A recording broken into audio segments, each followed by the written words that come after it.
Li Bakur birêxistinbûna Kurdistaniyan her tim bêşeke bêdawî pêk hatiye. Ji ber vê yekê pirsgirêka Kurd û xwe birêxistinkirina Kurdan heta demekê bi tevgerên Tirk re pêk dihat. Ev têkilî jî her tim li ser riyên çep û rast dimeşiya. Gava wan rêxistinan hin biryar didan, navê Kurdan her tim veşartî dima. Gava Kurd dixwastin bi nasnameya xwe nîşan bidin jî, di nava wan rêxistinan de dubendî çêdibû. Kurd bi nijadperestiyê de hatin sûcdar kirin.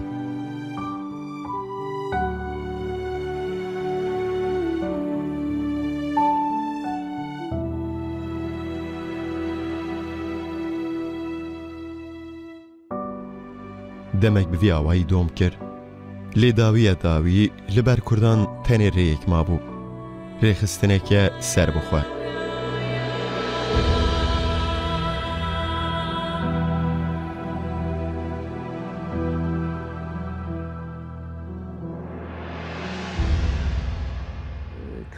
Kurd di rojhilata nêzik û di rojhilata navîn de ji 5 milyonê zêdetirin.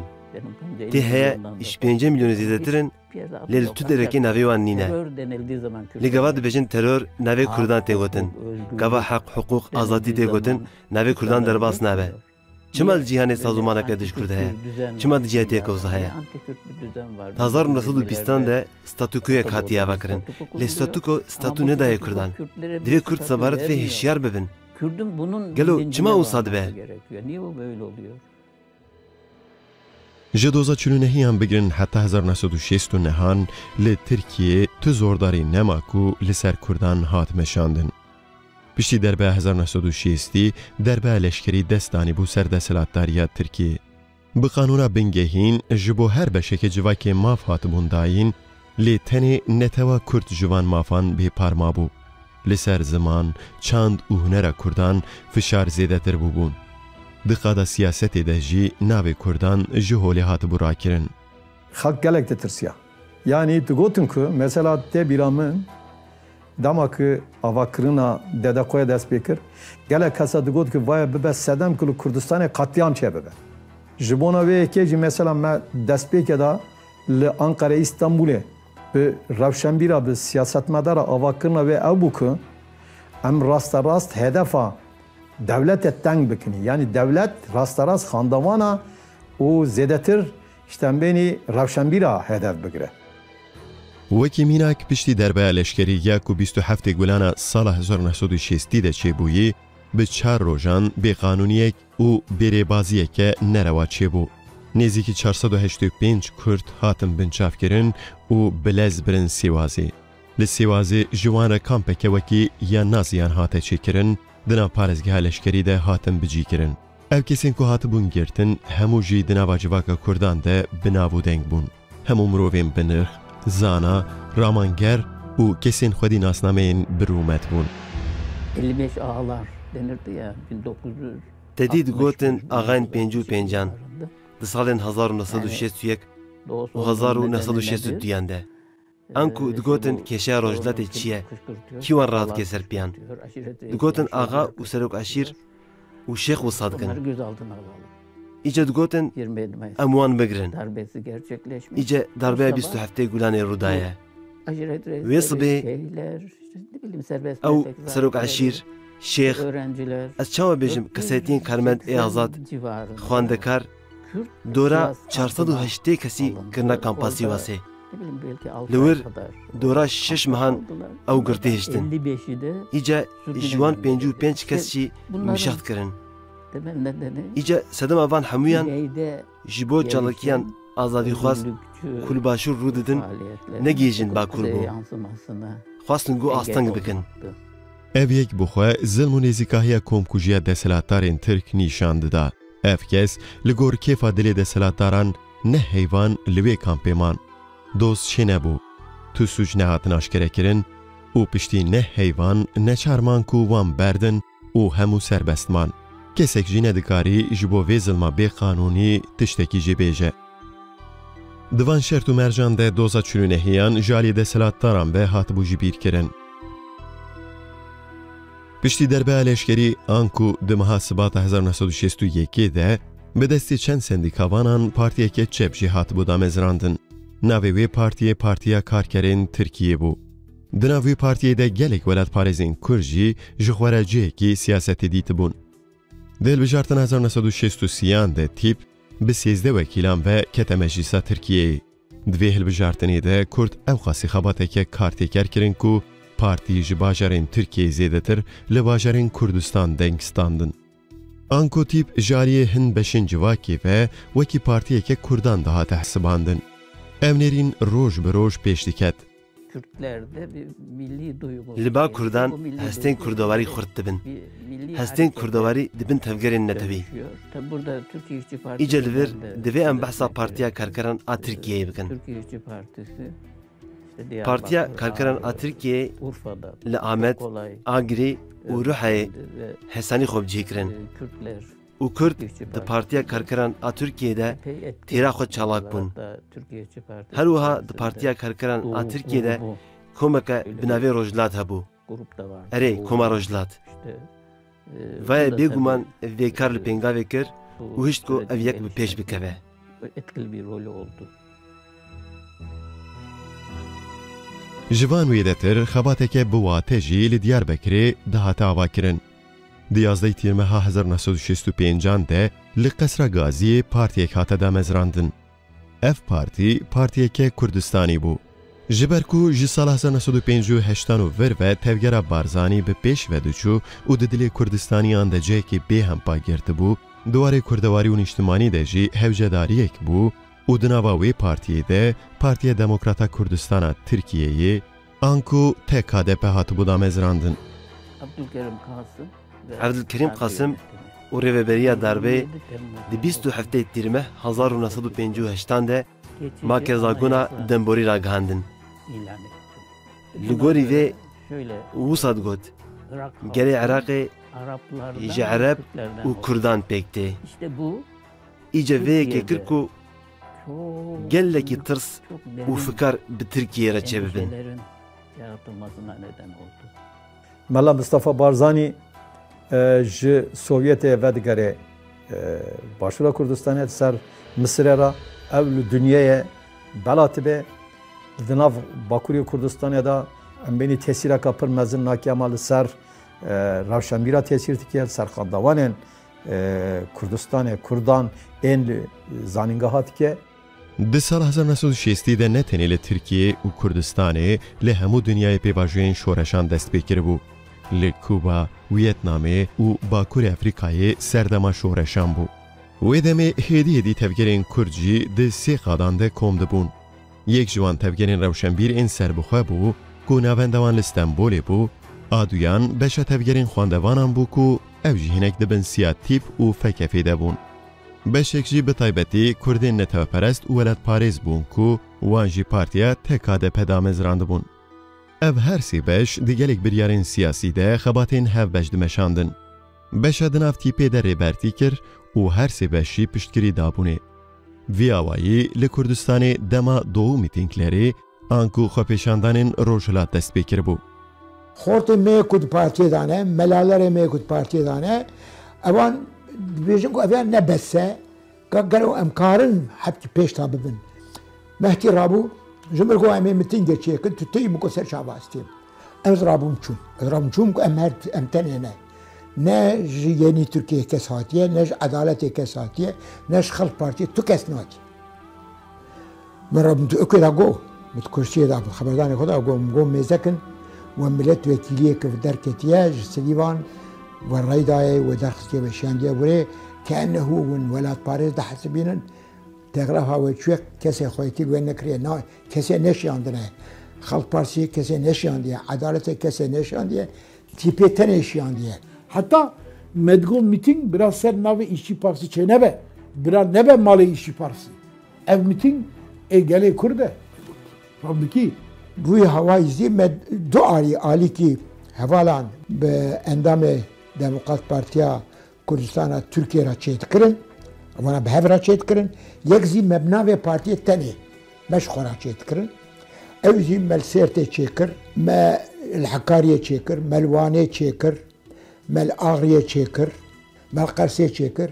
Li Qersê em çûne Ardahanê me li Ardahanê çêkir. Me temamê şerxê em bêjin ام حب ام جریان زفری هات انقره قاسی هما ام بیشن 6-7 ماه سال دوام کرد با میتینگانا تاریخ کردستان دا ناوی ویا شرق میتینگا شرقیه لفرقين آمده آگری درسن و سوورکه آنکو الهند باجارن روجلات میتینگ چید بون 1970 ده شورشگری روجلات ایمالین کلتوری آنکو DDKO آواد به ایجا دو کردان ده هسته که کردواری آواد به اوستین کردواری دبن تفگرین نتوی بده کوره تفگر روجلاتی راست لسر ناسنامه خوشین دبو و دبو تفگره کرد. پشتی خو پیشاندان روجلاتی هم دناف تیپه ده هم جی دناف تفگرین جوانان آخوانده کاران ده جبوری خستنه که کردستانی خباته که به جوش دست بیکره بو. دناف وی خباته ده نتنی خوانده کار جه هر بشه جواک مروین ولد پاریز جهدی گرتن.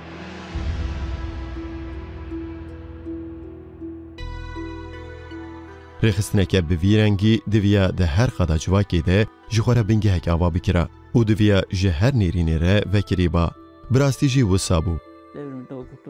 دهمان دمیده DDKO لانقره و استانبول جی آواد بو.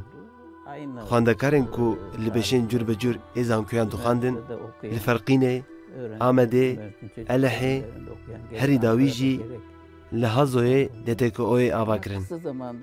دناف گل ده کسایتین کرمد ای آزاد، گندی، عشیر، انکو وان کسان DDKO آوا کربون. ایدی هر وها ایدی ابنتنی خوانده کربون.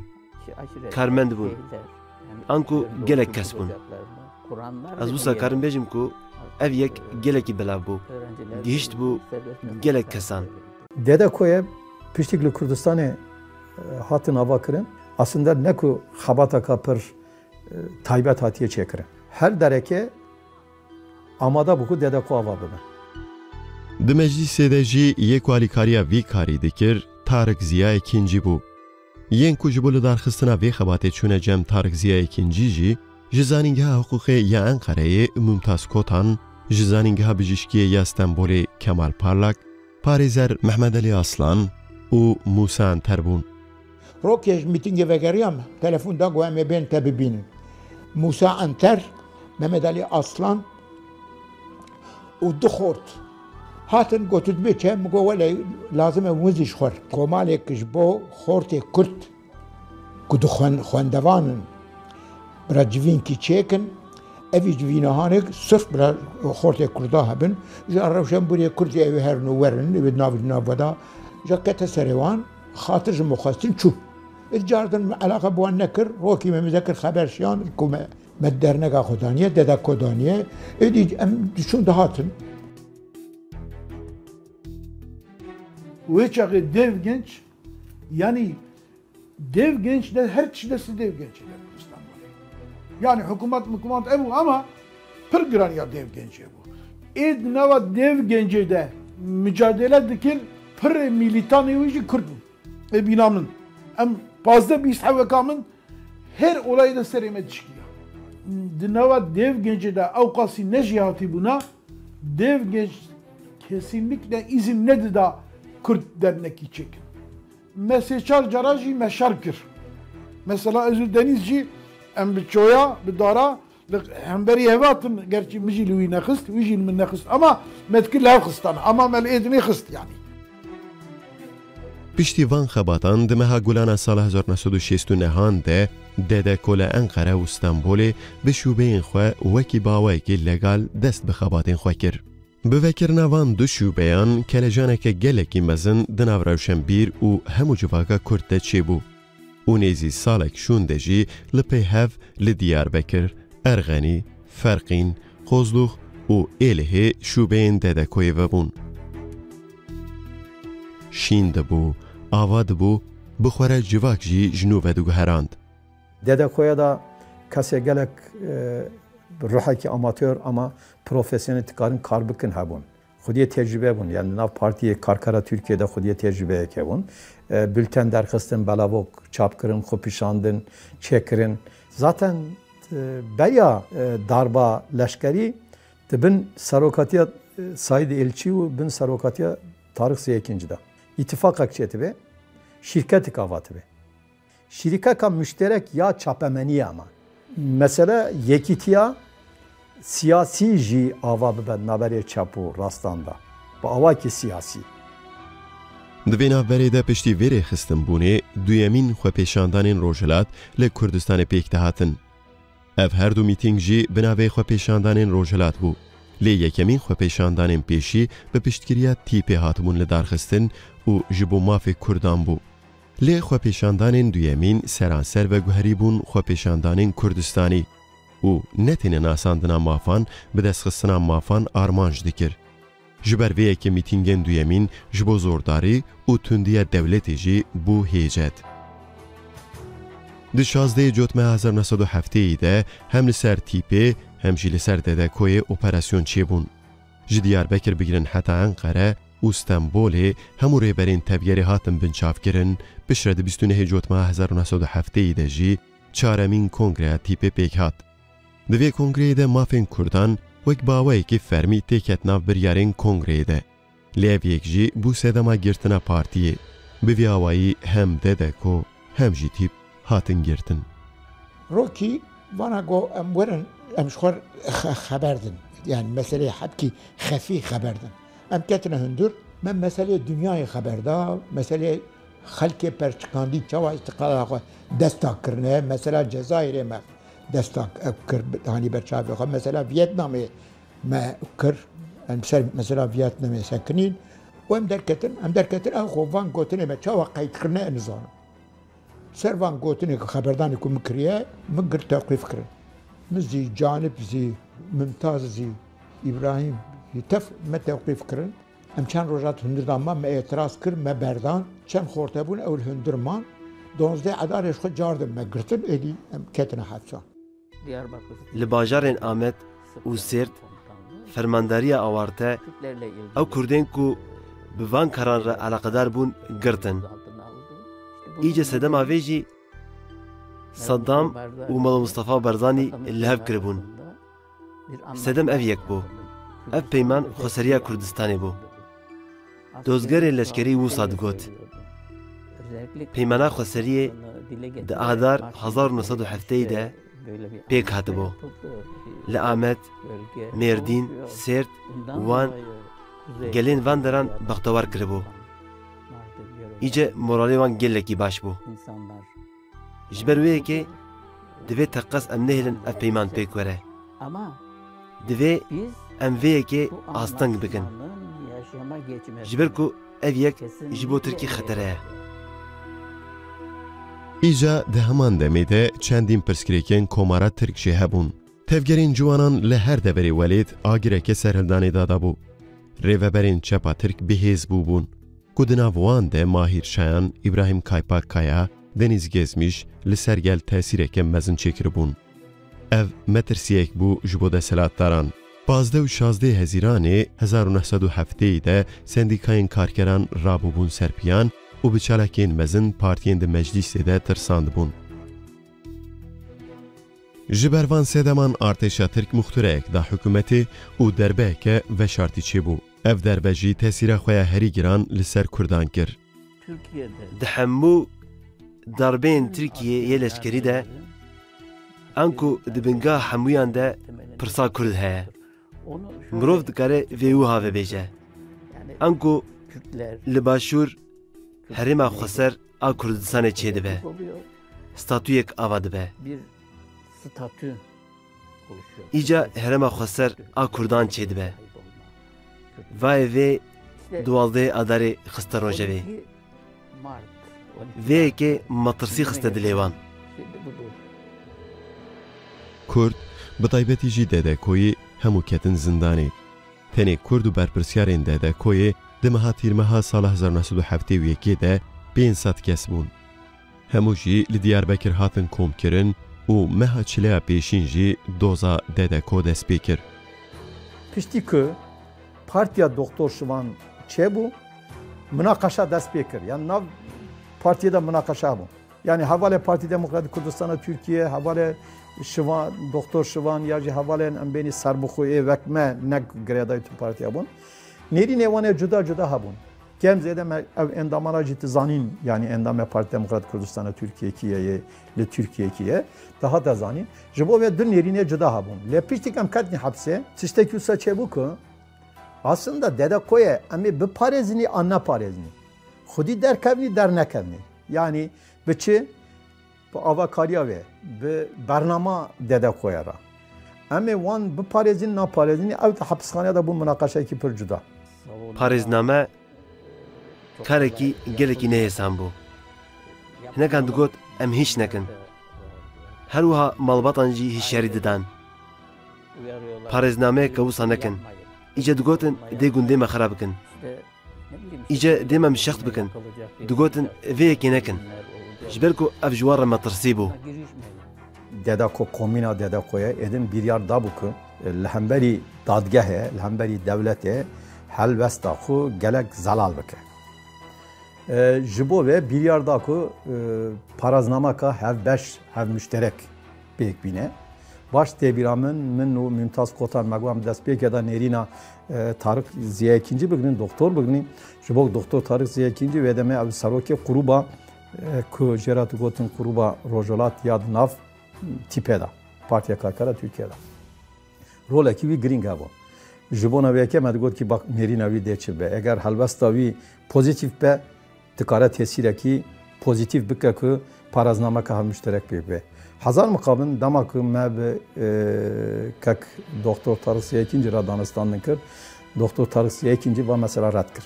Got ku eger paraznameka müşterek hem pêşkeş bikin ve deme gelek vekirî û zelal diyar tibe ku em rêxistinekî veşartînî ji bona vêyekê ava ji bo me hemû xeteriyeka mezin çê dike. Heta wê demê ser her keskî de qenateke çêbûkê me mehkeme bikine pişta jî îdam bikine. Wek Şeyx Saîd Efendi wan. Doz li ser du beşan meşiya. Ya pêşî tevgera Kurd ya sosyalîst, ya din jî tevgera Kurd ya netewperest bû. Ji ber vê yekê xweparastina dozê jî her wisa li ser du beşan hate duristkirin. Lê her du beşî parastineke siyasî danîn ber dozgeran û ji bo dewletbûnê xebat jî wekî rewa binav kirin. Doz bilez xediya, para bêtir ji wan hatin zindan kirin. Lê di sala 1974 de qanûneke efûkirina zindaniyan derket, an ku di navbera 4 salan de hemû jî serbest hatin berdan. Piştî doza Dedekoyê tevger û rêxistinên legal bi dawî bûn. Şûbe hatin girtin û êdî ji wê rojê şûn de Dedeko di hiqûqa Komara Tirk de bi dawî bûbû. Lê tevger bi tu awayî xelas nebû. Dewsa wê di nav ciwan, rewşenbîr, netewperest û tevahî gelê Kurd de bandoreke 100 salî pêkanî. Sedema vê yekê jî di rûniştinên doza mehkemê de parastinên siyasî bixwebûn. Ji ber ku parastina siyasî ji bo tevgerên Kurd yên ayende bû çirûskek, çendîn tevger jî bi ronahiya wan çirûskan ava bûn. Lê divê em di vir de bandora Sekna İsmail Beşikçî ku bestê xwe Tirke ji bîr nekin. Ji ber ku ji bo parastina siyasî bandora herî mezin ısrara Beşikçî bû. Çima di cîhanê sazûmaneke dijkur de heye? Çima di cihetê kewza heye? 1920 de statûkoyek hatiye ava kirin. Lê statûko statû nedaye Kurdan. Divê Kurd sebaret vê hişyar bibin. Gelo çima wisa dibe?